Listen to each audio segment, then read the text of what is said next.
Good morning, Jill. Thank you so much for coming on the podcast. Good morning. I'm so glad to be here. I've listened to your podcast over and over, and it's lovely to be part of it. Thank you. I'm excited today because you are a grief expert, and I have so many questions. I am so glad. Anytime someone gives me a chance to talk about grief, I'm all in, or dementia, or both. Yeah. So you worked in hospice care as a social worker for 10 years or more. Almost 13 years. I Yeah. love hospice. It's a big part of my heart. Yeah. That and child welfare. Yeah. And so you've written a few books on grief for children, and also you've got a workbook for adults, and want to learn more about those resources. But before we dive in to the topic of grief today, can you share with listeners a bit of your background? Yeah, sorry about that. So I am an LCSW. I graduated from the University of South Florida. If anyone's looking for an MSW program, that's the one to go to. I did do hospice for about 13 years. I was hospice here in California, but before that, hospice in Florida. And I need to cough one sec. Sorry, the joy of COVID, it left me with asthma. In a hospice, I worked in pediatrics as well as adults. I did children's grief groups. I did children's grief with different kids who were losing parents or loved ones. And I ran support groups, and ultimately I ended up in charge of, while in my master's program, don't ever do this, folks. All the chaplains, our bereavement center, our grief team, and all the social workers. So everything psychosocial was under me. I had about 40 staff. Wow. And we had our first JACO inspection while I was doing that while going to school full time. Don't do that. Wow. But I love hospice because it's the one place where you get to walk people out of this world and support the family as they're saying goodbye. And it makes it possible for you to be part of a good death. And that's something hospice people say. And it is, it's an honor and a sacred moment to be part of that. And I wouldn't trade that time for anything. I did some of that in California as well, but California hospice is a for-profit model. And I'm not particularly fond of it because they don't do as many services. I also worked in child welfare for a long time for Riverside County, almost 20 years, and ended up in adoptions for about the last 10 years. And I opened up my private practice, Central Counseling Services in Riverside, Marietta, with Sherry Shockey Pope in 2010, in the middle of the last recession. And we've been full swing ever since. We're now up to about 35 therapists. Wow, that's huge. Right. And we've hired probably 10 of them since the whole pandemic.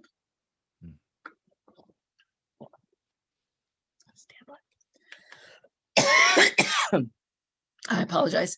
And we have a variety of specialties. My specialty is grief, loss, end of life, chronic illness, and dementia. I also run a dementia support group online once a month. And now that's national because we're online and we're picking up people whose support groups in person have closed and didn't transition to online. And then I teach all the things that I do to therapists. And I do contract work with a variety of agencies and appear occasionally on television and on radio shows. So if I get a chance to talk about grief and loss, I will show up because I don't think we talk about it enough. And I do write books about it because when I was doing hospice, I couldn't find books for children that really said all the right words. Children are innately curious. And from the age of about 4 or 5 up, they need to know all the things, especially little boys more than anything. Like, how does that casket work? How does the top go up and down, right? They're the ones who are going to topple the casket if you're not watching them and it's not centered right. So I kept finding these beautiful books, and they are beautiful. I love the books. I love Old Turtle. I love Badger's Parting Gifts, and the one about the willow tree. They're gorgeous, but nobody dies. Badger disappears one night mysteriously up his tree, and into the netherworld, and old turtle goes out to sea and just doesn't come back. And it talks about all the right things, which are the gifts people leave behind and the legacies. But I needed one that said, if grandma's dying, you can get in the hospital bed with her and cuddle her as long as the nurse or somebody teaches you how to do it. And it's okay to be mad and sad at the same time. And yes, the big people around you, which is the term I use, are probably going to be acting a little bit snarky and snippy and not have a lot of time for you. And they will forget to take you to baseball practice. And if they make you go to a visitation and wear scratchy clothes, then they owe you ice cream afterwards on the way home, right? All the things that kids need to know. So there's a book about how to prepare for someone to die. There's a book about what happens when someone dies and afterwards. It's got caskets and cremation and scattering and one-year memorials, the things that kids need to know and that we don't say. And if we don't say, kids don't learn. Because, up until the Civil War, everything related to death happened at home. That's why they had caskets with ice trays under them. And then we had the Civil War and embalming, and even then embalming was done at home or was done at the furniture store, which was also the casket maker store, which is also the undertaker. Usually that one person did everything in a town. And now we have these, especially with COVID, people die in the hospital, disappear, get cremated, and then we do a Zoom thing, 2 months later. And that's not to criticize anyone who went through that, because I have dealt with more COVID families than literally I can count. And it has been a dreadful time. I have lots of clients who've lost 2 and 3 family members, and that's a lot to cope with. Yeah. But kids need to know how to grieve. And they need to know that we have these ceremonies and that people do get upset, but it's okay to be happy too. And so the books have kid stuff, and then in the back, they've got adult helpers. It's for the big people stuff. How to talk to your kids, what words to say. Don't ever say grandma went to sleep, because your child will never, ever go to sleep again. Terrifying. Yeah. Don't say God needed another angel, because then God is not their friend. Right?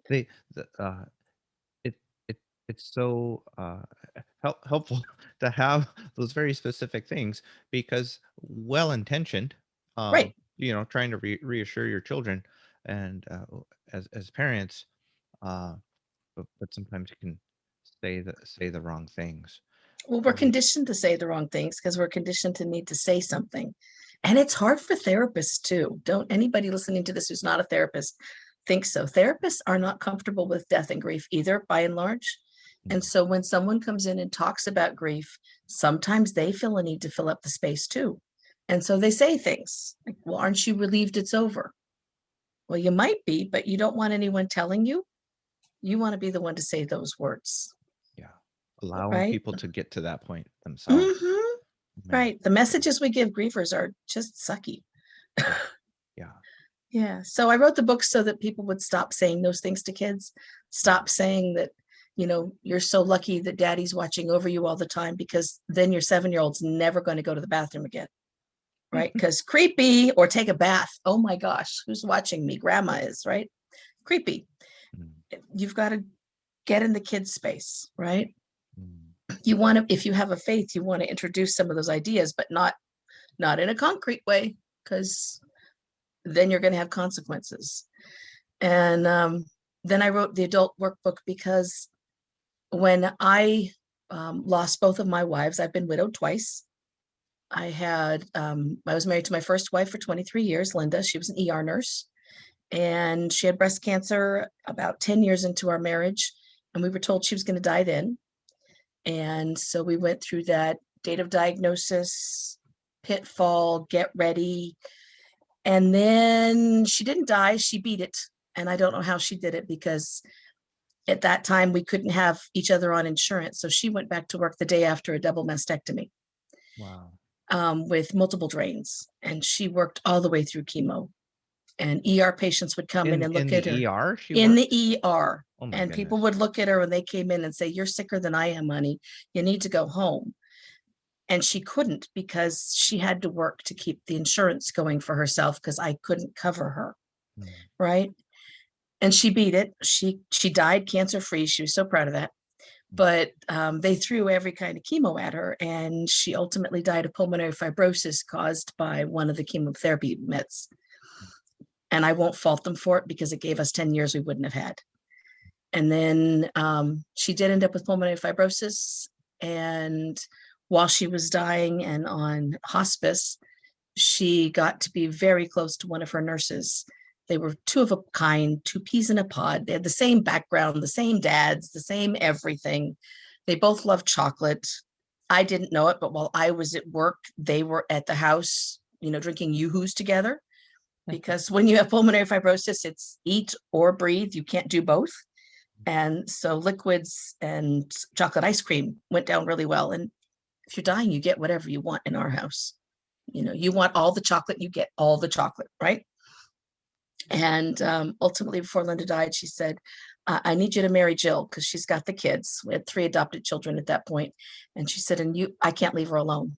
And we both told her to shut up, but she told the minister, she told all our friends, she told our children. We ended up together afterward, and then Casper ended up with Lewy Body Dementia.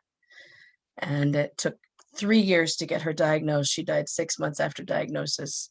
And that was not a good death. And then during that time, because I'd broken the widow rules and remarried, because widows are not supposed to remarry. Widowers are, widows aren't. There are rules about these things. They're unwritten, but they're very firm. I lost a good part of my support system.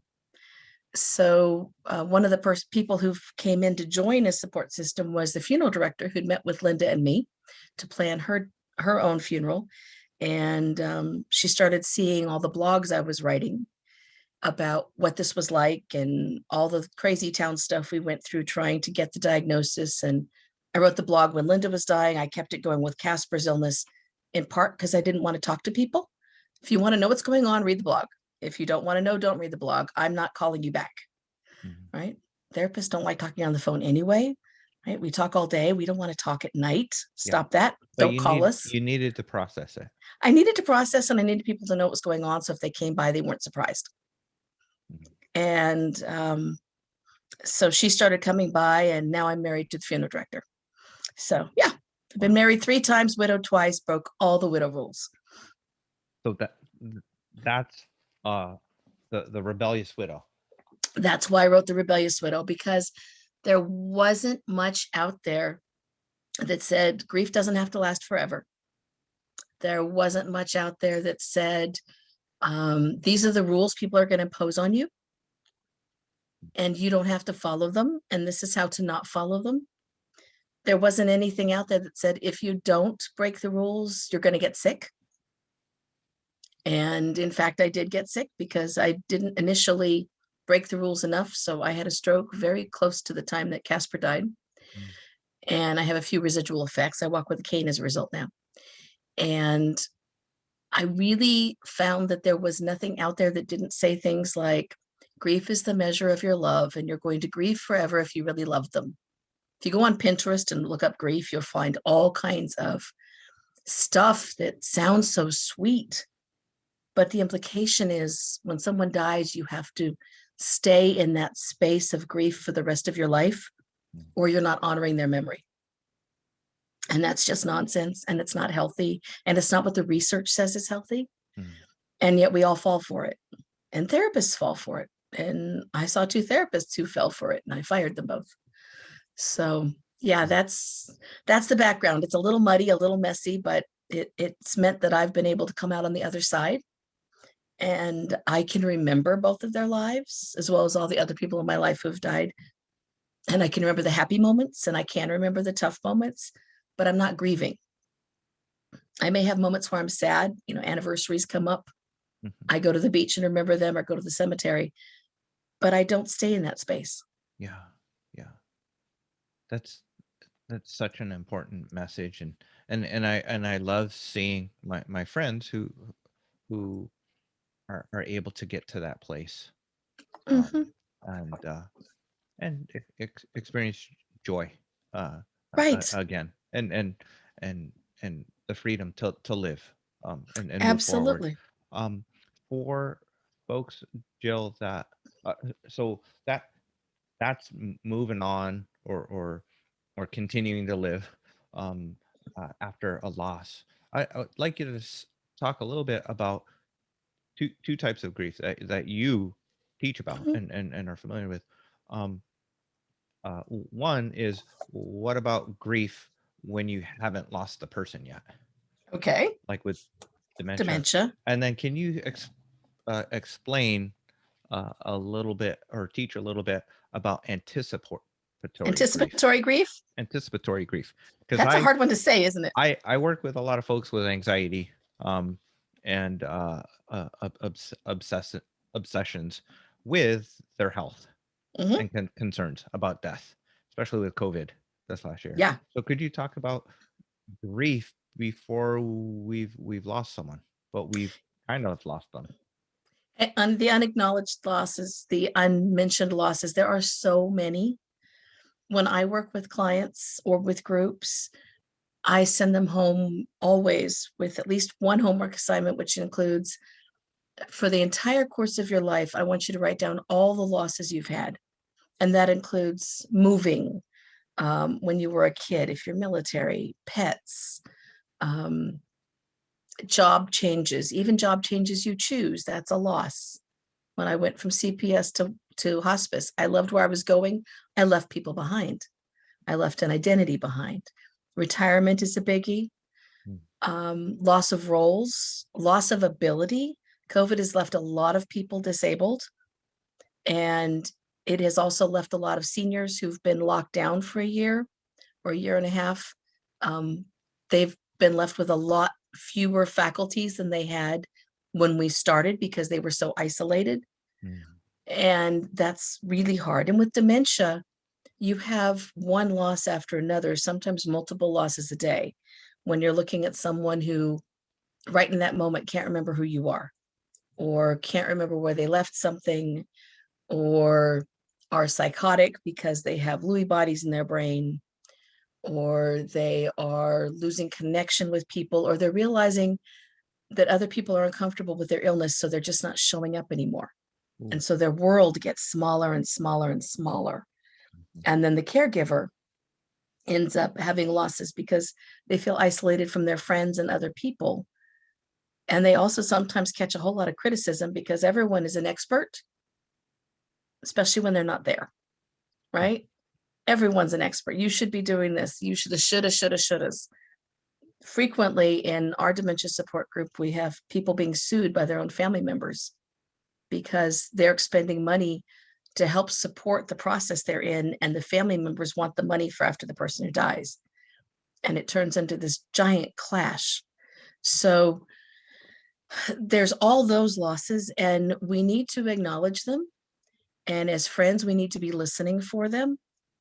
If you have someone, for instance, who's got a loved one with dementia, reach out to them and ask them, what is it like to not have that connection you used to have anymore? What kind of connections are you losing that maybe I can fill in on? How is it being so isolated right now with COVID? And with coming out of COVID, do you dare come out and be part of the world again, knowing that you've got someone who's super frail at home?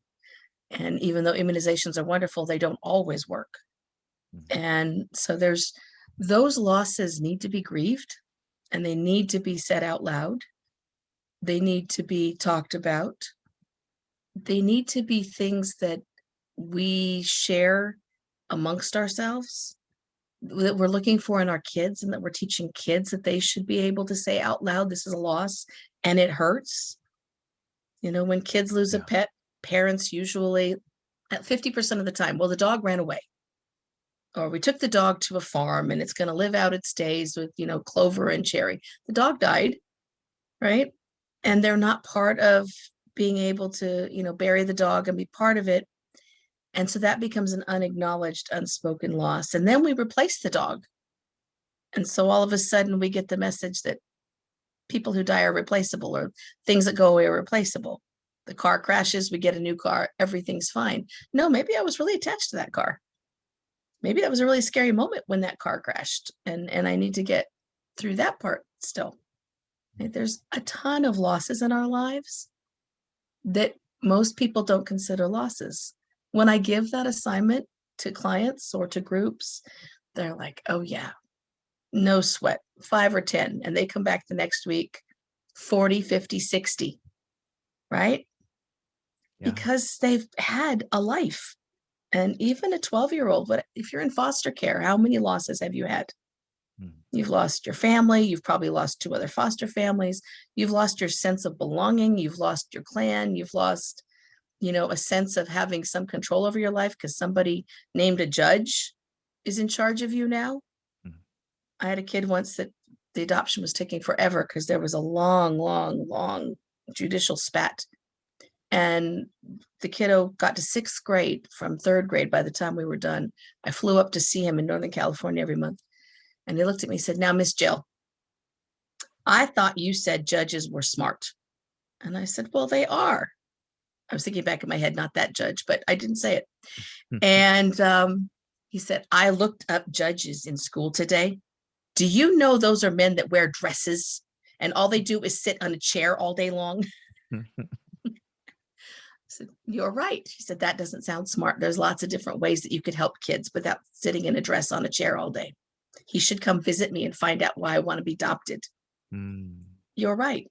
That child was experiencing loss because he wanted to be reattached permanently to his adoptive family. So there's a zillion different unacknowledged losses, and they all require grieving. They need to be named. We need to work through the what's left, what didn't get finished, what things did we have in plans that aren't going to happen now? Mm. Which things am I going to do and I'm not, were we going to do and I'm not going to do now? And what things do I need to change about my life to accommodate this loss? Or how did I accommodate that loss all those years ago? Or did I even get to say that loss out loud all those years ago? And do I now need to say them and talk about them? Lots of kids who grew up in the military end up, if they're with the family that says, we don't talk about it, we just buck up and keep going, move to the next space, here we go. Those folks need to say goodbye to the kids that they said goodbye to 25 years ago and see if there's some reconnections they can make and talk about that time because they didn't get to then. That wasn't part of military life for them. That wasn't their family culture. It's just amazing when I hear the stories of folks that grew up in the military Oh, in yeah. 20, 30 different places. Right. And And it's part, their parents don't serve, they serve too. That we should have, some kind of Veterans Families Day where we honor the families as well, because they do have so much they put into living that life. And they didn't choose it, they were born into it. Our immigrant families have lots of losses. They lose their culture, they lose their sense of security. Some of them are here without legal standing, and so they live in a constant state of fear. And so there's that loss of security there. We've had so many losses. And then COVID, how do we even acknowledge that? Yeah. Right? The whole world fell into that. As you're sharing today, Jill, what's hitting me is in the last few years, the importance of unaddressed trauma and understanding trauma, how it affects us emotionally and physically and with our health. But we have so much unacknowledged grief in We society. do. And we don't call it grief and we don't call it loss. And we don't especially like grief. When I go to conferences and I, have a table and it says grief behind me somewhere or death, I actually have t-shirts that say, let's talk about death. Yes, I said that, but I only wear those to grief conferences because they scare therapists at other conferences. Social workers love those. I will see people actually put up their conference materials to kind of block their view of me to go around me because grief is not a topic lots of people want to cozy up to. But it's a reality. None of us get out of this world without losing people, losing things, losing stations in life. That's our reality. We need to be able to know how to cope with it. To be honest, this morning when getting ready to talk to you, I could feel the grief rising to the surface. Mm-hmm. Because it's there. It is. Like it's not like you said, it doesn't, it don't have to be grieving actively like for forever. Um, but the realities of what we've been through, they flare up and rise to the surface. They do. And if we Yeah. haven't grieved them completely, then they're still just sitting there.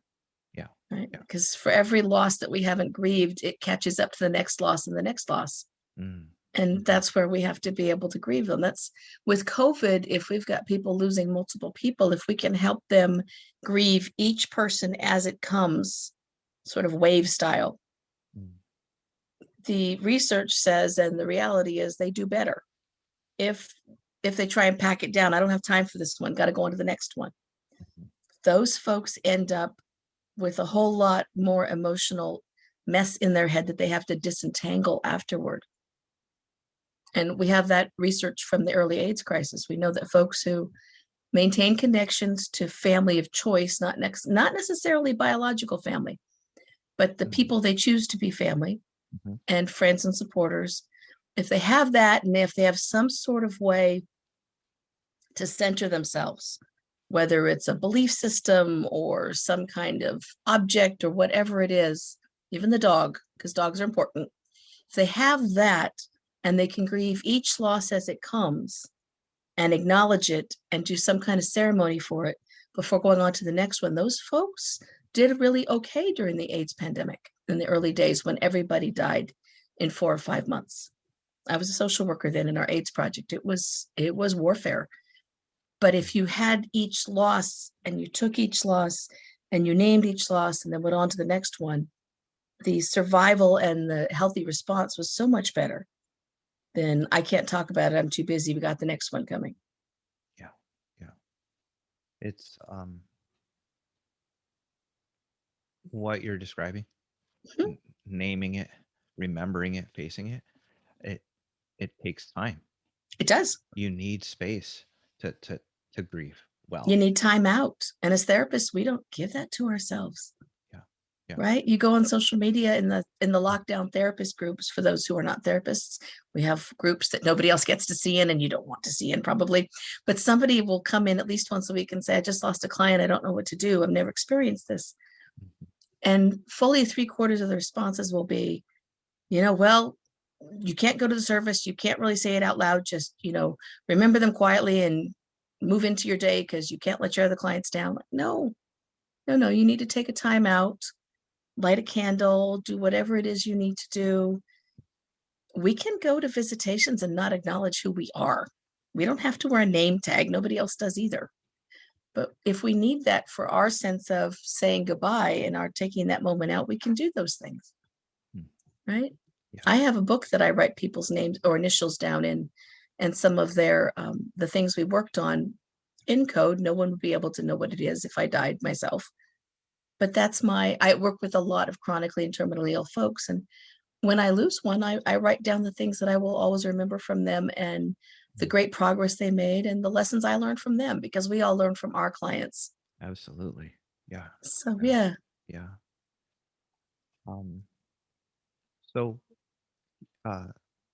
for the social workers and therapists listening, how is grief affecting us as helpers, and what advice do you have for us? Oh, it's exhausting for us. Yeah, it's especially right now. Now, some are back in their offices now. Some are in agencies where they're connected to other people. The solo operators, especially, they're getting hit harder in the comments I get I get a lot of messages from people in the back, quietly, and they feel just very isolated, and they feel like it's not their loss because, the family lost this person, not them. Or if they've lost a family member, they don't feel justified in taking time off because they've got a full caseload and they need to, stick it out. And I'll admit that there are times where I feel like I can't take the day off because I know I've got a high needs client coming in, but I might clear out everybody else around them if there's been something that's really, really gone on, because I need that time to kind of collect my thoughts, even just to sit out in the sunshine and clear my head out and journal a little bit and play with my dogs. But it's hitting us physically, it's hitting us emotionally. It's causing some people to retire early because they're just feeling overwhelmed, and the need right now for mental health care is so huge. Yeah. Right? There aren't enough of us to go around. We have trouble finding people to work for us. I know other practices are too nationwide, and that's because there aren't enough of us. So in our practice, we try to take really good care of our therapists. We, send them kind of cool treats, and we do get-togethers online where we do fun stuff, not just sit around. We do games we hired someone to lead games for us a couple months ago. Yeah, it was fun, and I had no idea we had such sharks in our group, right? But there was some serious sharkiness going on, and my group won. Thank you so much. Not because of me. And so we need that kind of support. We need those networks where we're supportive of each other and listening to each other, because when we jump on each other, it doesn't help. We need to let people do what they need to do to take care of themselves and support them in that. And if what they need to do is take a day out and go have ice cream, don't tell them ice cream's not good for them. Because when we are having a bad day, ice cream feels good and it makes our brains happier and we can walk longer tomorrow. Right? Yeah. Yeah. The, our society and the helpers, we all need support. We can't do it by ourselves. No. We can't do it in isolation. And so you are doing trainings for therapists in the I area do. of grief. Yeah. Can you say a little bit more what that looks like? Yeah, I used to do a whole lot of conferences, and then they took conferences away from us. And I'm glad they did, because truth be told, having had COVID, it's good that we were away for a while. But I love teaching about grief and loss and dementia and coping with chronic illness and other losses, because it's not taught in grad school. And now even death and dying it's not mandatory. You can take it as an extra class and you have to pay extra for it. And so, therapists coming into being have skipped that course because it was an extra, so many $1,000, which to me is a tragedy, because there is only one universal experience in this planet, and that is death and dying, grief and loss. Right? Not everybody gives birth, not everyone has a family, but everyone has someone die. And we should be talking about it. And so I teach the courses that I find aren't being taught. And I do them in 2-hour spurts. So it's 2 hours for 4 weeks, or 2 hours a week for 3 weeks, whatever time I find I need to cover the material. So I do a Dementia 101 course, because therapists don't know how to recognize dementia. And 50% of doctors don't ever tell a patient or the family that they have dementia. But they do refer to therapists frequently and say, could you evaluate for depression, please? Or for anxiety, please? And dementia does carry anxiety and depression with it, but that's not the primary. Mm-hmm. But the therapist who doesn't know how to spot dementia, especially in its early stages, isn't going to know to refer to a neurologist to get a real diagnosis and support their client. I'm not saying discharge, but support their client and the family so that they can get stuff done, because you don't have a lot of time sometimes with dementia to get all the paperwork done and get all the decisions made and get situated and take care of things financially. So I teach that course so that we can do better with our families. 1 in 8 of us is going to have dementia. 1 in 8 of us will have symptoms before we're 65. So go to a conference with 100 people, count the numbers, you're going to have people there. And so I teach that course. And then I teach a course about infant and pregnancy loss, because that's also a very unacknowledged loss. And both parents struggle with that. And that's one of those places where people say the stupidest of things, because when you lose a pregnancy, some of the things people say are, well, you can always have another one. Okay, you're right, but that's not this one. This was my child, right? If this is a wanted pregnancy, by the time you're 12 weeks along, you know which college this kid is going to go to and what their name is and what color their eyes are going to be and what sports you want them to. They've got an identity. All those dreams. Yeah. And And that's who died. It wasn't a pregnancy loss. It was this little mini person who's not going to be. And then infant loss, people get very weirded out about, and they are not comfortable with it. My wife is one of the few funeral directors I know who really does beautiful work and is comfortable taking care of infants who've died, because for her, that's a gift for the family to make them look sweet and beautiful so the family can have a good goodbye.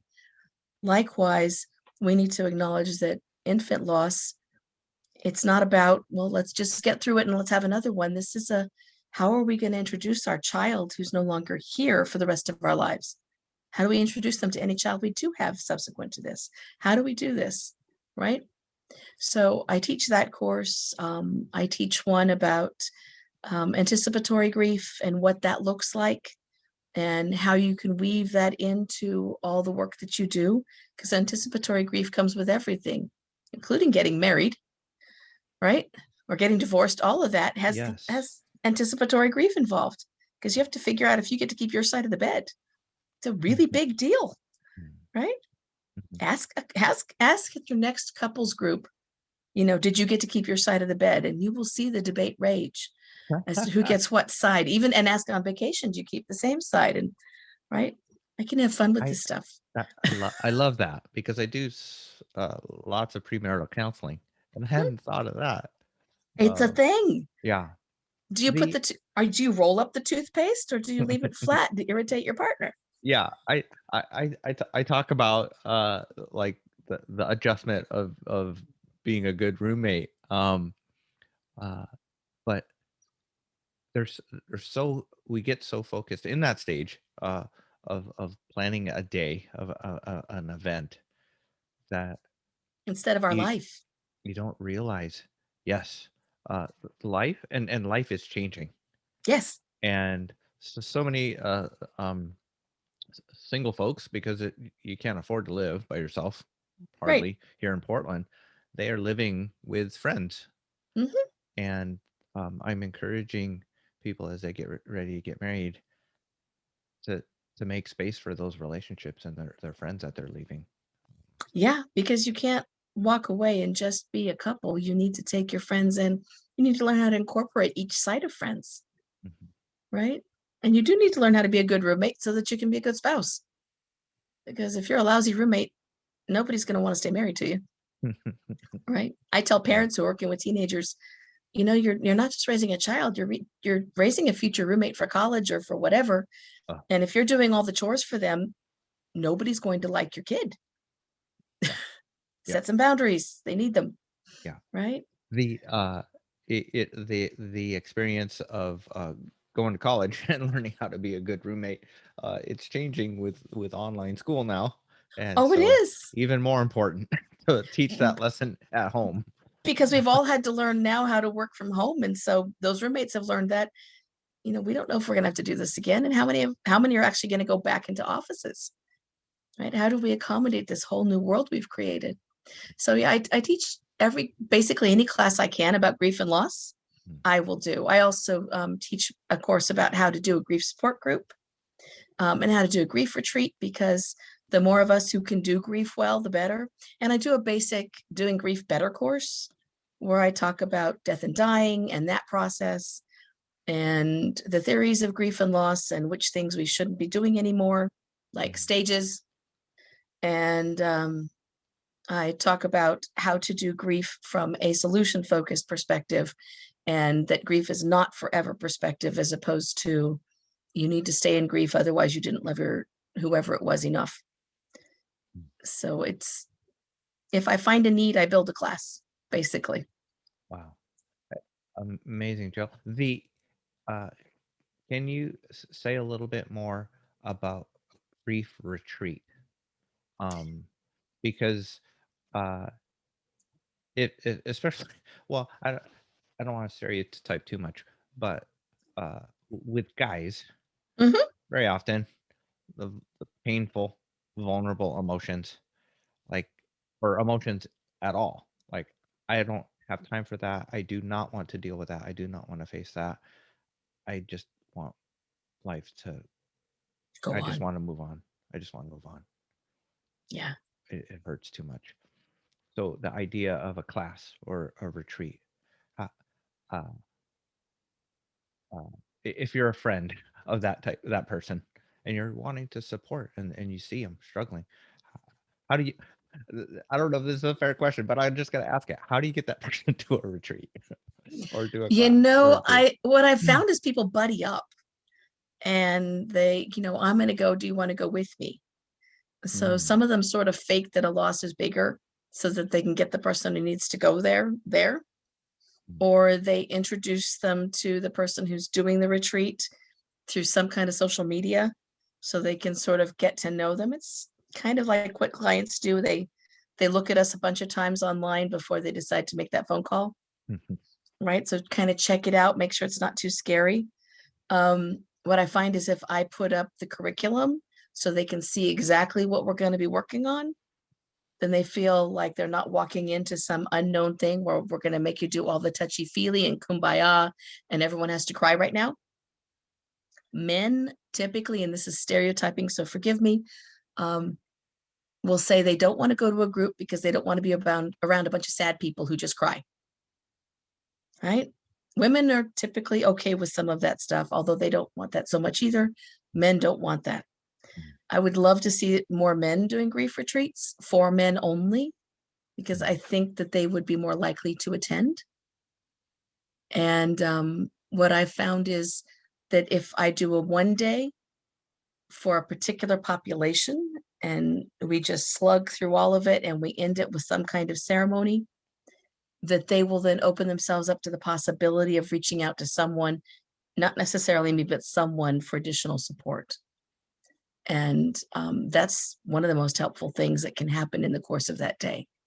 Ah, okay. I've designed some retreats for Friday, Saturday, Sunday, Friday evening, all day Saturday, part of the day Sunday. And it's ready to go, but COVID got in the way. So that will be happening hopefully in the fall. I've got a retreat center in the mountains ready to go. I don't like retreats that happen at like hotels and things because it's just too busy and there are too many people there who were there just to go use the pool. And it's sort of odd man out syndrome. So it should be someplace where you can, walk out and clear your brain out and not feel trapped in a room, Mm, but where you can work through all the things. And mm, one of the things I always do with grievers is walk through the dying process, because when people have witnessed someone die and nobody's prepared them and they don't know what they're seeing and experiencing, they misinterpret it. And that keeps them in grief because they feel guilty or traumatized by what they think they saw and heard, as opposed to what really happened. so, how do people misinterpret? Uh, When people are dying, there's a sort of a set number of things that occur at different times, depending on the illness, the age, how healthy the person was, but for their illness. But typically, everybody ends up on oxygen. Typically, everyone ends up on some form of pain medication. And lots of families are afraid of pain medication now, especially morphine, because we have this war on drugs. And I'm not saying that drugs are not dangerous and that people aren't dying of overdoses. Don't anyone hear me say that. But when someone is at end of life, hospices and doctors and hospitals use those medications to relax your body so that breathing is more comfortable. mm, And it's not to speed up the dying process, it's to make someone more comfortable, but they don't want to use it. And if they do use it, they will say things like, oh my gosh, I caused so-and-so's death. mm, I've had ministers tell me that I caused my mother's death. You didn't. That was just morphine. That was just to make her more comfortable, right? They also, if they're laying prone, will end up with fluid collecting. Just, we all have saliva. That's reality. It sits on our vocal cords. Saliva on vocal cords without swallowing is not a good sound, right? It makes this horrible, it can be very loud sound. The person dying isn't experiencing it. They've done some studies long ago before we had human subject committees, and they did EEGs on dying people. And what they found was those folks didn't respond to the sounds their own body was making mm. or the responses their body was having. They only responded to the voices of people they knew and loved. Wow. If a nurse walked in that they didn't know, no response. If they were Shane Stokes breathing, which is when your breathing comes and goes and comes and goes, because your brain is shutting down and not connected to your lungs anymore. So the breaths are very irregular. That's misinterpreted as they're gasping for air. The sound in the throat is misinterpreted as they were drowning.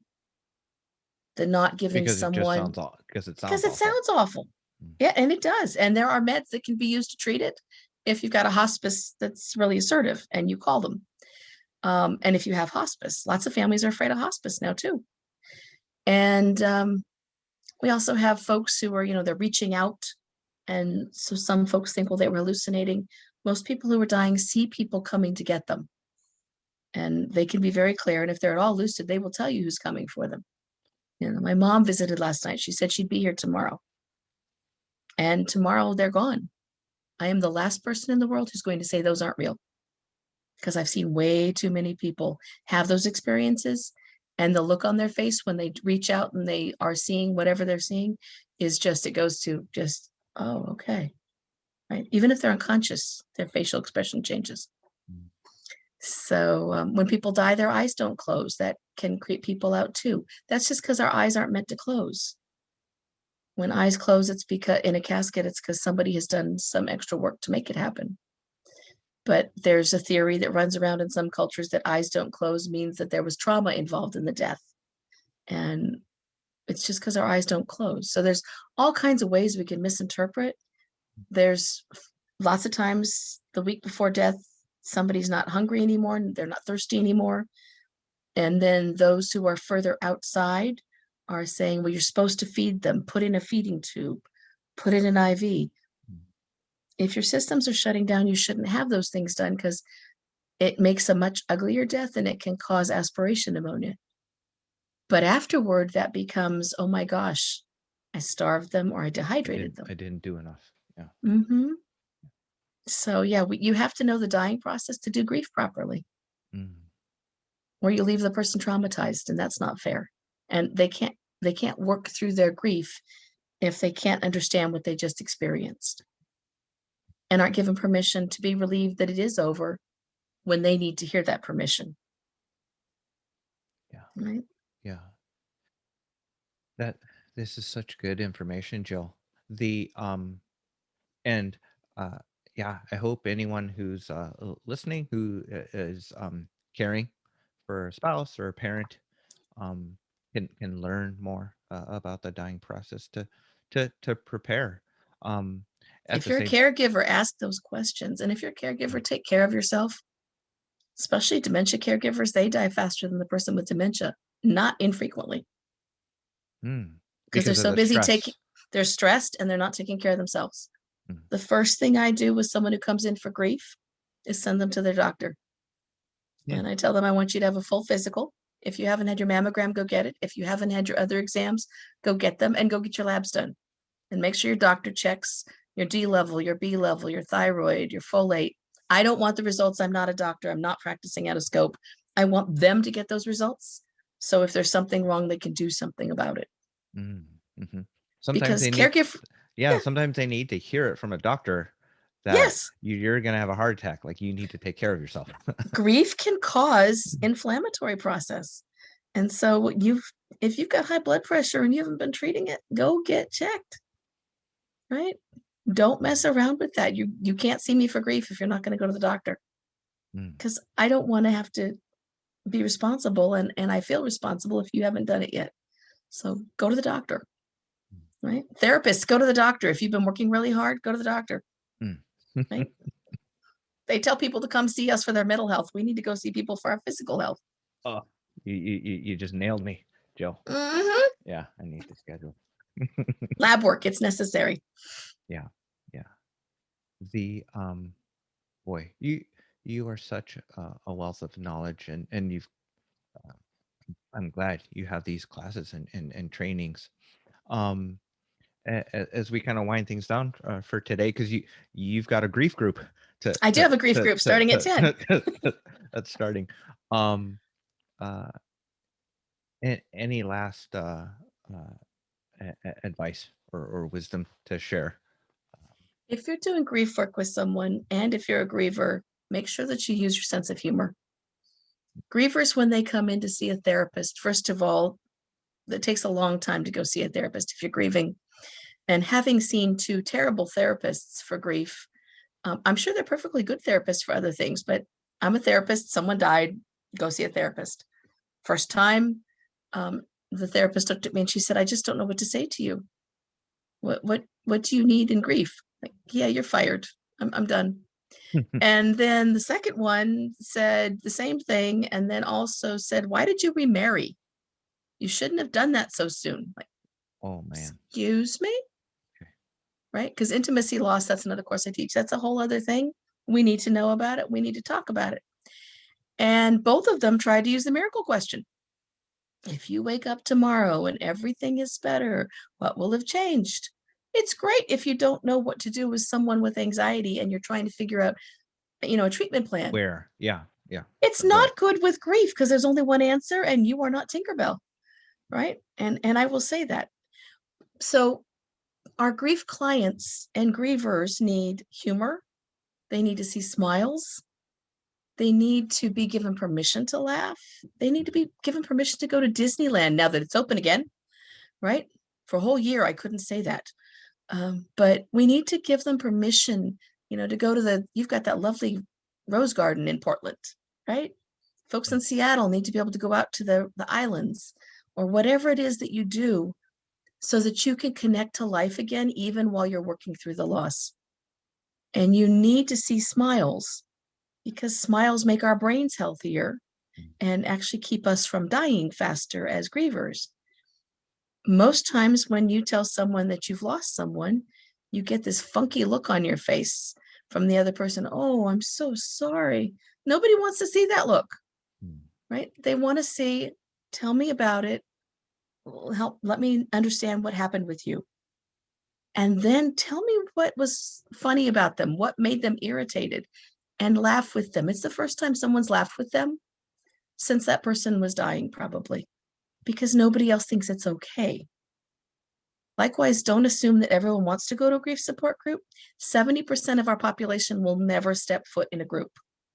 And I'm shooting myself in the foot because I do Oh. run them, but they don't want to. Okay. So that's the number one thing I recommend. 70% will not step foot in a group. 80% of therapists won't. We are the absolute worst of the bunch. What happens if someone sees I'm grieving? Oh, I don't know. What happens if they think you're human? Right? If you've had a loss, you get to be there too. And if you're sending people to groups or you're going to one, check them out first, because groups change in personality with the leadership. And if you're in an online situation, they change with who comes in and who comes out. Yeah.